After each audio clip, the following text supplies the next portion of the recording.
doing movies and haunted houses, you don't want everything to be realistic sometimes. You want it to feel right, even if it's not really right. Liberties with reality.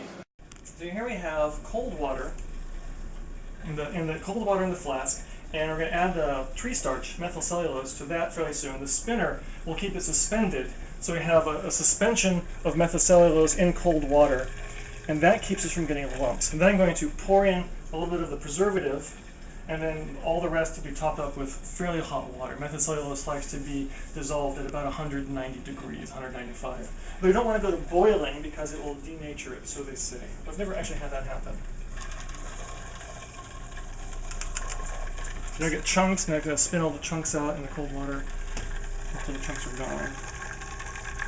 Because chunks are bad. Now, if I want blood clots, I actually use guar gum and dunk guar gum, just plump into boiling blood, and it makes these dumplings of blood clots. It's horrible and disgusting, and I was experimenting with thickeners for a long time, and guar gum was one of the many I tried with, and I discovered how to make blood clots, but not good for a thickener itself. So, preservative, rinse that out, and hot water. I'm going to measure all this stuff out first, and then put it in one great spasm of mixing. This is a combination of blue and yellow and a little bit of soap and some preservatives and stuff, and it gives it the dark color.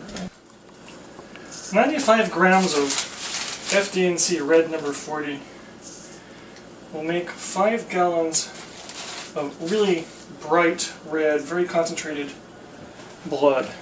And that is a lot of FD&C red number 40. This insane quantities of food coloring.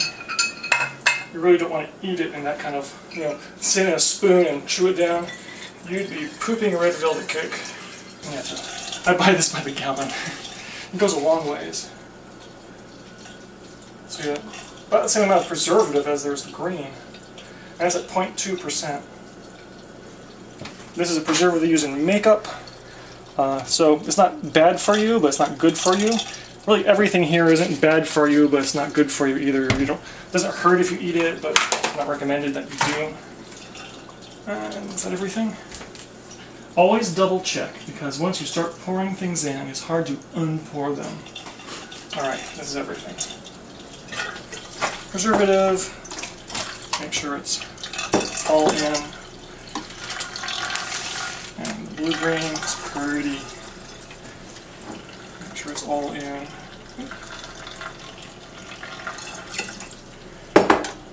And the red. Overhead access makes this easier. Nice about plastic cups, you make your own pour spout. And it's a matter of hopefully all the granules dissolve eventually. The warmer water would make it dissolve faster. The colder water, I just let it spin for a while. And that's why the automated stirring system is so nice. I don't have to be here while it's mixing. Just let it do its thing. Make sure it's all in. But cherry Kool-Aid. Very literally, this is the color that you use in almost all of your red food products. So, and you're eating this in small quantities. People say it's bad for you in small quantities too. It probably is. It's made from a petroleum product. All the food colors, in fact, the green and the yellow and the red, there's dozens of these colors, all made from the same basic molecule, just little itty-bitty tweaks to it, which changes the color in mystical and scientific ways. So this particular blood recipe is a 1-2-2. 1 part blood, 2 parts methyl cellulose, and 2 parts water. So now we have 2 parts of methyl cellulose there, 2 gallons. We have 2 gallons of water. Now I have to take this blood super concentrate and mix it up to a full gallon. So we'll have the right ratio when it goes in the bucket. A pretty color, isn't that a pretty color? Super concentrated blood red. And it'll thin out to a brighter shade, which put it all together in the bucket. Ooh, that's good. I should have checked that. Well, like I always say, that's how I know when I'm having fun, if I'm making a terrible, terrible mess. And that is why I did a lot of my work in a 2,000 square foot warehouse. So, so when I make my mess, it's easier to clean up. So there's pure concentrate in the nozzle. I'm going to run it through a couple times to make sure that I get a mix of everything. Otherwise the first one will get too much pure concentrate out of it, and the rest of them will be right.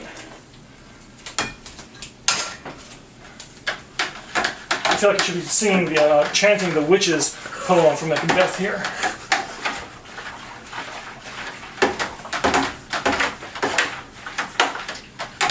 Alright, that's probably good. It has a decent viscosity. That's kind of foamy. It's got a great color. Again, a little bit foamy, but that'll pass. And there's a bright red. Still beads on plastic. I'll have to get rid of that someday. But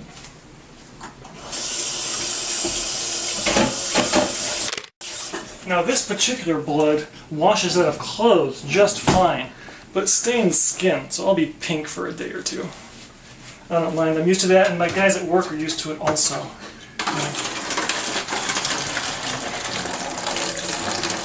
So this is the final product? This is it, the final product. Bright blood, 1-to-2 ratio, and 5 gallons. And that's how you make blood. Now we have 5 gallons of really high quality, high dye content blood that flows beautifully, dries scab colored, and for $15, $20 worth of ingredients I have between $300 and $500 street value of blood. And stuff's expensive.